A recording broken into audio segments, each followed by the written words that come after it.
சிறகடிக்க ஆசை நவம்பர் 23 என்ன நடக்குதுன்னா, முத்து இனிமேல் மீனா குடும்பத்தை யாரு திருட்டு குடும்பம்னு சொல்லக்கூடாது அப்படின்னு சொல்லி முறைப்பா அவங்க அம்மாவை பார்த்து சொல்லிட்டு இருக்கோம். ஸ்ருதி ஆன்ட்டி பக்கத்துல ஆன்ட்டி நீங்க சொல்றது கரெக்டு தான், நான் யோசிச்சு பார்த்தேன். மீனாவோட தம்பி போலீஸ் ஸ்டேஷன் போகாம இருக்கிறதுக்கு 2 லட்சம் நீங்க வாங்குனது கரெக்ட் தான் பனிஷ்மெண்ட். என்ன நீங்க அதை மீனா கிட்டேயோ இல்ல முத்துக்கிட்டேயோ கேட்டிருக்கலாம் அப்படிங்கவும் ரவியும் ஆமாமா நீங்க பேசாம முத்துக்கிட்டேயே கேட்டிருந்தா அவன் தந்திருப்பான், நீங்க எதுக்கு போலீஸ் ஸ்டேஷன் போய் ராயர் கிட்ட போய் வாங்கியிருக்கீங்க அப்படின்னு சொல்லவும் விஜய் அப்படியே முழிச்சிட்டு யார் என் விஷயத்துல தலையிட வேண்டாம், நீங்க பாட்டுக்கு உங்க வேலையை மட்டும் பாருங்க அப்படின்னு சொல்லவும் அம்மா நீங்க பண்ணது 100% கரெக்டுமா, நானா இருந்தா இப்படிதான் பண்ணுவேன் அப்படிங்கவும் முத்து ஆமாடா எனக்கு தெரியும், நீ தான் ஏற்கனவே பண்ணிட்டியே, நீனும் அவங்களும் வேறலாம் இல்லை, நீ தான் ஏற்கனவே 27 லட்சத்தை எடுத்துட்டு ஓடனி அப்படிங்கவும் நீ இடையில என்ன முத்து அதான் நாங்கள் மாதம் தாரோம்ல, நீங்கள் ஏன் திரும்பி அதை பற்றியே பேசிகிட்டு இருக்கீங்க ஆன்ட்டி, நீங்கள்லாம் எதை நினச்சி ஃபீல் பண்ணாதீங்க, நீங்கள் பண்ணது கரெக்டு தான் ஆன்ட்டி, அவன் எவ்வளோ பெரிய தப்பு பண்ணியிருக்கான் அப்படின்னு சொல்லவும் விஜயா சொல்கிறாங்க அதெல்லாம் இருக்கட்டுமா, ஆனால் மீனா எடுக்கலைன்னா அந்த 2 லட்சத்தை யார் எடுத்திருப்பா அப்படிங்கும் ரோஹிணி திருன்னு முழிக்கிறாங்க. உடனே அவங்க அப்பா நீ பண்ணது தப்பு, குடும்பத்துக்குள்ளேயே உன்னால முத்துக்கு 5 லட்சம் கடன் ஆயிட்டு, நீ பண்ணது ரொம்ப பெரிய தப்பு, ஒழுங்கா அவன் கடனை நீ தான் அடைக்கணும் அப்படின்னு சொல்ல விஜயா நானா என்னெல்லாம் முடியாது அப்படிங்காங்க. உடனே நம்மள சொல்றாங்க அப்போ புருஷன்னா உன்னோட பாவத்திலேயே எனக்கு சரி பாதி இருக்கு, உனக்கு பதிலாக நான் இனிமேல் கடன் அடைப்பேன், என்னோட பென்ஷன் பணத்தில் டெய்லி நான் தாரேன், ஆனால் அது பத்தாது, அதனால இனிமேல் நான் வேலைக்கு போகிறேன் அப்படிங்கவும் முத்துவோட அப்பா இப்படி சொல்லவும் முத்து மீனும் பதட்டமா மாமா வேண்டாம் நாங்கள் பார்த்துக்கிடுவோம் அப்படிங்காங்க. முத்து நான் பார்த்துக்கிறேன்ப்பா அப்படிங்காங்க. அதுக்கு அவங்க அப்பா சொல்றாங்க அதெல்லாம் ஒன்றும் கிடையாது, பாவம் ஒரு பக்கம் பழிவு ஒரு பக்கமா, நீ என்ன எப்போ பார்த்தாலும் கடன்லேயே இருப்பியா, நான் தான் இனி பார்ப்பேன் அப்படின்னு சொல்லிட்டு கோவமா அவங்க ரூமுக்கு போயிடுறாங்க. அப்புறம் எல்லாரும் கிளம்பிடுறாங்க. அதுக்கப்புறம் முத்து மீனாவை பார்த்து சாரி மீனா, எங்கள் அம்மா கிட்ட இருந்து உண்மையை வர வைக்கிறதுக்காக தான் அப்படி சொன்னேன் அப்படின்னு சொல்லவும் அதுக்கிட்டே முத்தோ கட்டுப்பிடிக்காங்க. அடுத்த சீன்ல ரோஹிணி மனோஜ் அவங்க ரூம்ல போய் உட்காந்து சோகமா உட்காந்தோன்னே அவங்க நீலாம் அதெல்லாம் பத்தி ஃபீல் பண்ணாதம்மா அப்படின்னு மனோஜ் சொல்லவும் ரோஹிணி ஆமா ஆண்டி நீங்களாம் ஃபீல் பண்ணாதீங்க அப்படிங்கிறாங்க. சொல்றாங்க அதெல்லாம் ஒன்றும் இல்லை, அவங்க அப்பா இப்படி சொல்லவும் எனக்கு ரொம்ப கஷ்டமா இருக்கு, போய் ஒரு பூக்காரிக்கா நான் கடன்காரியா இருக்கணும், மனோஜ் நீ தான் எனக்கு கொஞ்சம் ஹெல்ப் பண்ணுடா, நீ எப்படியாவது எனக்கு காசு கொடுத்தா நான் கொடுத்துருவேன்டா அப்படிங்கும். மனோஜ் என்னம்மா இப்படி கேட்குற, என்கிட்ட எல்லாம் காசு இல்லம்மா, எனக்கே டைட்டா போயிட்டு இருக்கு அப்படின்னு சொல்லவும் விஜயா கேட்குறாங்க ஏடா உனக்கு தான் எவ்வளோ டீலர்ஷிப் வருது, வீடு தேடி மாலை போடுதாங்க, நீ காசு இல்லைங்க, அவங்களுக்குலாம் நீ டீலிங் கொடுத்தேன்னா உனக்கு காசு தந்துட போகிறாங்க அப்படின்னு சொல்லவும் அதுக்கு மனோஜ் ஏமா அதெல்லாம் நான் கலெக்ட் பண்ணி சந்தோஷ் சார்கிட்ட கொடுக்கணுமா, அதுக்கப்புறம் அவர் ஏதாவது என்னை நினச்சிக்கிட போகிறாரு, என்னை நம்பி இவ்வளோ பெரிய வேலை தந்திருக்காரு அப்படின்னு சொல்லவும் அப்படியே யோசிச்சுட்டு ரோஹிணி அவன் தான் தரமாட்டேக்கா, நீனாவது தாயேன், மீனாக்கு கடன் படுறதை விட உனக்கு கடன் படுறது ரொம்ப பெருசு, உங்கள் மலேசியா மாமாக்கு கால் பண்ணி கொஞ்சம் காசு கேள அப்படிங்க ரோஹிணி திருத்துன்னு முடிச்சுட்டு அவர் எங்கே இருக்காருன்னு எனக்கு தெரியல ஆண்டி, முன்னாடி தான் நான் அவரை ரீச் பண்ணேன், எனக்கு கிடைக்கல அப்படின்னு சொல்லவும் அப்படியே விஜய் யோசிச்சுட்டு இதுக்கு ஒரே வழிதான் இருக்குப்பா.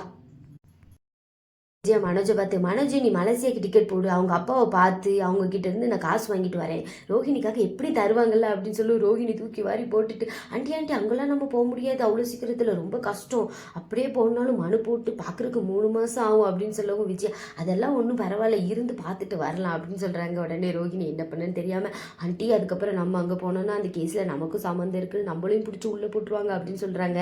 மனோஜ் என்னது உள்ளே போட்டுருவாங்களா, அம்மா நம்மளாம் போக வேண்டாமா அப்படிங்கிறாங்க. உடனே விஜயும் பயந்துட்டு அப்படியா சரி ஓகே அப்படின்னு யோசிக்க ஒரு ரோஹிணி மெதுவா ஆண்டி அந்த பணத்தை நானே தந்துடுறேன் ஆண்டி அப்படிங்காங்க. உடனே விஜய் எப்படி நீ தருவ அப்படின்னு கேட்கவும் ரோஹிணி சொல்றாங்க நானே தாரேன், என்னால் இப்போதைக்கு 3 லட்சம் தான் தர முடியும், ஆனால் அந்த 2 லட்சம் அப்படின்னு இழுக்கிறாங்க.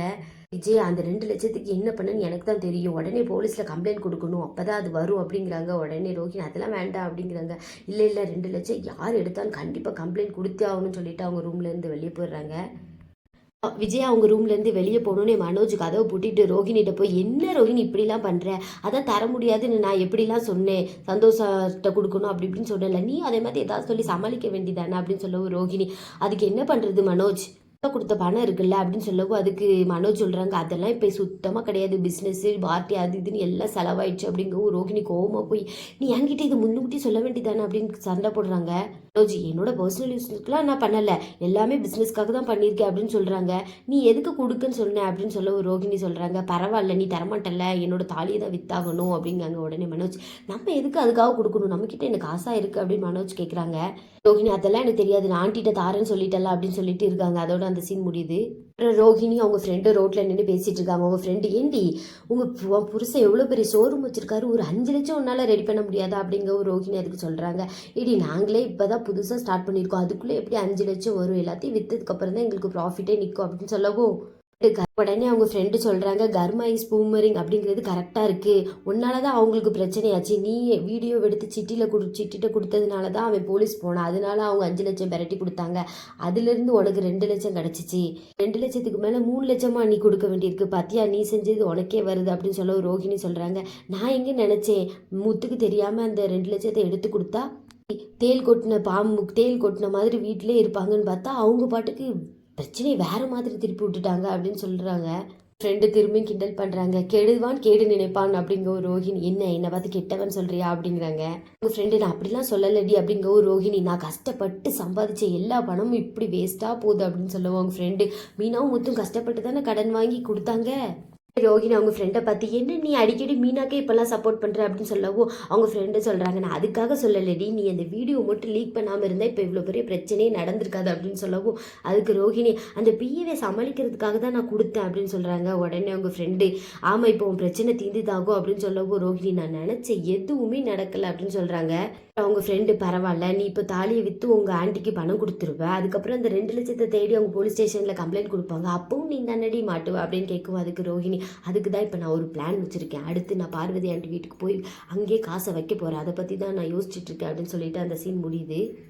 அடுத்த சீனில் முத்துவும் மீனாவும் அந்த செப்பல் தைப்பாங்கல்ல அந்த தாத்தா பாட்டியை பார்க்க போகிறாங்க. அவங்க வர சொல்லியிருப்பாங்க போல் கல்யாண நாளுக்காக. அவங்க புது ட்ரெஸ்லாம் போட்டிருக்காங்க. முத்துவும் மீனாவும் போனோடனே, எங்களுக்கு கல்யாண நாள், எங்களுக்கு எங்கள் புள்ள தான் எங்களை விட்டுட்டு போயிட்டாங்க, நீங்கள் எங்களை நல்லா பார்த்துக்கிறீங்களா அப்படின்னு ட்ரெஸ் எடுத்து கொடுக்காங்க. உடனே இதெல்லாம் முத்துவும் மீனாவும், இதெல்லாம் எதுக்கு வாங்கி தரீங்க, உங்களுக்கு வீண் செலவு தானே அப்படின்னு சொல்லவும் அந்த தாத்தா பாட்டி, அதெல்லாம் பரவாயில்லப்பா, எங்கள் கல்யாணனால உங்கள் கூட கொண்டாடின எங்கள் சந்தோஷம் இருக்கும், எங்கள் பிள்ளைங்களுக்கு தான் எங்களுக்கு எதுவும் செய்யலை, நீங்கள் எனக்கு எவ்வளோ செஞ்சுருக்கீங்க அப்படின்னு சொல்லவும் முத்து வந்து சத்யாவுக்கு ஃபோன் பண்ணி, சத்யா ஃபுட் டெலிவரி பண்ணுறாங்க போல், ஃபோன் பண்ணி தாத்தா பாட்டிக்கு மாலை எல்லாம் வாங்கிட்டு வர சொல்கிறாங்க. சத்யா வந்தோடனே இதை பார்த்துட்டு மீனா, என்ன நீ இந்த வேலை பார்க்க அப்படின்னு சொல்லவும் முத்து, அதெல்லாம் நல்ல வேலை தான், ஒன்றும் பார்ட் டைமாக தான் பார்க்குறேன் அப்படின்னு சொல்கிறாங்க. தாத்தா பாட்டிக்கு மாலைலாம் போட்டு ஸ்வீட்லாம் கொடுக்குறாங்க. அப்புறம் சுற்றி இருக்கிற எல்லாருக்கும் ஸ்வீட்லாம் கொடுத்தோன்னே அவங்க தாத்தாக்கு பாட்டி காலையில் வந்து ஆசீர்வாதம் வாங்கிட்டு போனோன்னே பாட்டி அழுகுறாங்க, எங்களுக்குன்னு யாருமே இல்லைன்னு நினச்சேன், ஆனால் நீங்கள் இப்படி சிறப்பாக கொண்டாடிட்டீங்க அப்படின்னு சொல்லவும், அதெல்லாம் கிடையாது, இனிமேல் வருஷம் வருஷம் அவங்க கல்யாணனால சிறப்பாக கொண்டாடிடலாம் அப்படின்னு முத்து சொல்லிட்டு ஜாலியாக ஸ்வீட் கொடுத்து சாப்பிட்டுட்டு இருக்காங்க.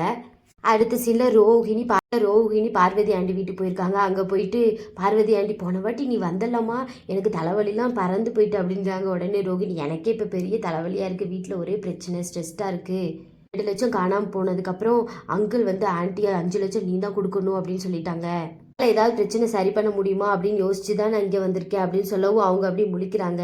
அடுத்து இது மூலம் விஜயா வந்து, இந்தாங்க என்னோட காசு அப்படின்னு 3 லட்சத்தை கொடுக்குறாங்க. அதுக்கப்புறம் விஜயாவுக்கு ஒரு ஃபோன் வருது. உடனே, அப்படியா பணம் அங்கே தான் இருக்கா, அப்போ தொலைலையா அப்படிங்கிறதோட இன்னைக்கு சீன் முடியுது.